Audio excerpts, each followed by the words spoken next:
It grows in cracks of asphalt, along roadsides, in the dust of forgotten fields. Tribulus terrestris has survived on every inhabited continent for over 10,000 years. A 2014 study published in the Journal of Ethnopharmacology documented its traditional use across more than 40 distinct cultures, from Indian Ayurveda to Bulgarian folk medicine, an almost unparalleled botanical reach.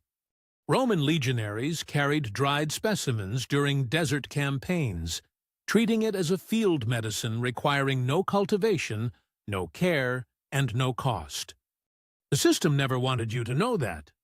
Today, its extract fills supplements priced at $60 per bottle. The plant itself grows freely under your feet.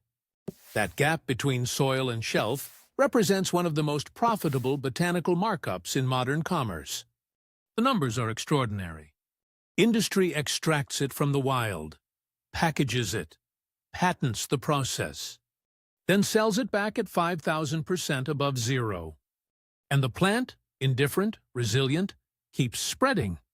What happens when science finally examines what ancestors already knew? The Sanskrit texts of Ayurveda called it gokshura, meaning cow's hoof. Its name referenced the shape of its thorned fruit, not its power. For over 3,000 years, practitioners across South Asia documented its use for kidney and urinary health. Chinese medicine incorporated it under the name Ji Li, prescribing it for liver and eye conditions. Medieval Arabic physicians recorded it in texts predating modern pharmacology by 6 centuries. This was not folklore. This was systematic botanical documentation. The plant spread wherever hooves and wagon wheels carried its thorned seeds. It followed armies. It followed trade routes. It colonized every dry, disturbed soil it encountered. History moves on foot. So does Tribulus. By the 19th century, it had naturalized across southern Europe, North Africa, and the American Southwest. No human planted it intentionally. No agricultural system cultivated it. It simply arrived and stayed. A botanical opportunist with a pharmaceutical resume 5 millennia long. Tribulus terrestris belongs to the family Zygophyllaceae, a lineage built for extremity. It thrives in soils where most crops collapse, alkaline, sandy, compacted, and almost completely dry. Its taproot can penetrate 60 centimeters into hardpan to find moisture invisible to other plants. The leaves fold inward during the hottest part of the day, reducing water loss through a mechanism botanists call nyctinacity. This is not weakness, this is engineering. Its thorned fruits, botanically called schizocarps, are designed to pierce and cling. Each segment contains 2 to 4 seeds protected inside a lignified shell, hard enough to puncture bicycle tires. Nature built a dispersal mechanism that outlasts roads. The plant completes its full life cycle in as little as 3 months. In climates with 2 growing seasons, it reproduces twice. A single plant can produce up to 200 fruits. Each fruit carries multiple seeds. The math compounds quickly. Industrial agriculture cannot replicate this efficiency. It can only extract it. In the 1970s, Bulgarian Olympic athletes began performing at levels that puzzled Western sports scientists. Research eventually pointed toward a standardized plant extract being used within the Soviet sports medicine program. The plant was Tribulus terrestris. Bulgarian researchers had isolated steroidal saponins, specifically protodioskin, as the compound of interest. Western supplement manufacturers noticed. The extraction process was industrialized. Patents were filed. By the 1990s, Tribulus extract had become a global industry. The irony was absolute. A plant growing freely along roadsides in Bulgaria, India, and California was repackaged as a premium performance supplement. The profit margin was not pharmaceutical, it was astronomical. Raw plant material costs almost nothing to harvest. Standardized extract retails between $40 and $80 per month supply. The plant had not changed. Only the packaging had. Free abundance converted into manufactured scarcity. This is the oldest business model in botanical history. The scientific literature on Tribulus terrestris is extensive, contested, and frequently misrepresented. Studies from Sofia Medical University in Bulgaria documented effects on testosterone-related markers in animal models throughout the 1980s. Later human trials produced more nuanced results. Effects varied significantly by population, dosage, and extract standardization.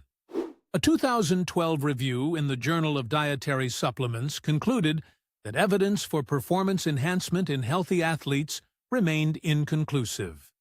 The industry rarely advertises that finding. However, separate research streams produced more consistent results. A 2016 study in phytomedicine documented significant effects on blood glucose regulation in animal subjects. Research on diuretic properties, long documented in Ayurvedic texts, has found more consistent scientific support. The plant contains multiple bioactive compounds beyond saponins, flavonoids, alkaloids, and tannins, with documented antioxidant activity. The picture is complex, the marketing is not.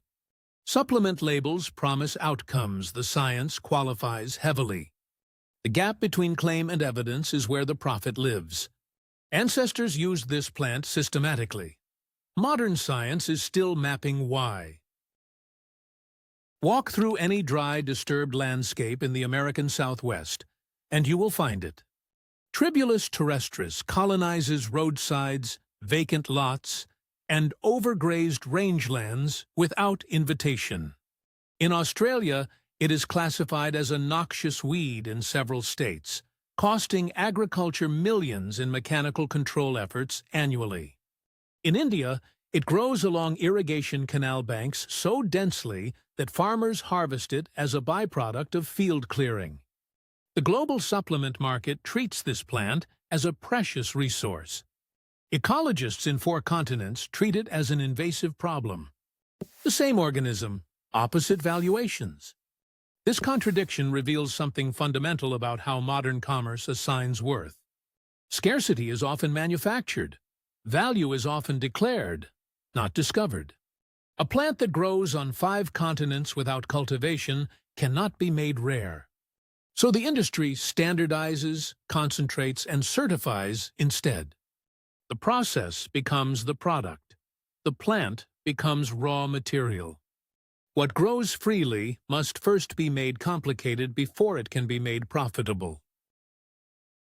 For gardeners in dry climates, Tribulus terrestris presents an unusual proposition. It requires no irrigation beyond natural rainfall in USDA zones 7 through 11. It fixes itself into poor soil through its deep taproot system, improving drainage and aeration over multiple seasons. Seeds germinate within 5 to 10 days in soil temperatures above 18 degrees Celsius. The plant spreads aggressively once established, a quality that demands deliberate placement. Historical cultivation records from Ottoman-era botanical gardens describe it as a border plant, used to define edges of medicinal herb sections. Its thorned fruit served as a natural deterrent against foot traffic in planted areas. Nature designed it to hold territory. In contemporary dryland permaculture, it is sometimes used as a ground cover for erosion control on slopes too steep for other vegetation. The thorned fruits do create a hazard for bare feet and animal paws, a practical limitation worth acknowledging. Harvest of the above-ground portions historically occurred at peak flowering, when saponin concentration was highest. Traditional botanical gardens in the Balkans still maintain documented specimens for research continuity. This plant does not need human care. It needs only to be left alone. Every generation inherits a botanical vocabulary from the one before it. When that inheritance breaks, something irreplaceable is lost. Not just knowledge, but relationship. Tribulus terrestris was never exotic. It was never rare. It was simply present. It grew where people walked, where animals grazed, where roads ended and open ground began. The modern world relocated that knowledge into capsules and retail shelves. The 5,000% markup is not a price for the plant. It is a price for forgetting where to look. Every weed in a cracked sidewalk is a library no one is reading. The most expensive supplement in your cabinet may be growing in the vacant lot you passed this morning. This is the quiet scandal of botanical commerce. Not fraud, just a very profitable amnesia. The soil still holds everything ancestors understood. The question is whether the modern world is willing to look down.